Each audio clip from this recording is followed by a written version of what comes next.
My name is Steve Baldwin. I'm retired in Custer, South Dakota in the beautiful Black Hills. I've been playing with drones for about 3 years now, I think, close to that. And I, in my retirement, I thought it'd be fun if there was a way to make a few extra bucks and stay busy with the drone in business. So, and we have a hot real estate market here, although we're a very small town and uh, about a half a dozen real estate uh, offices. But anyway, I have talked with some of them and they are interested.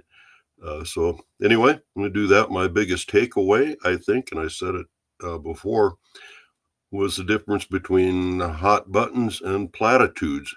Very informative. Had I not done this, I would have advertised with a whole bucket full of platitudes. And I can see the difference now. I can see why they work. What I've learned and what I'm going to learn today will be uh, great for me, and it'll help me jump in with both feet and do a few things. I do a bit of drone mapping already. Look forward to doing more of that, and maybe some tower inspections, or who knows what a guy can do. I just like to keep busy in my retirement. So, anyway, thank you. I'm looking forward to today's sessions. Goodbye.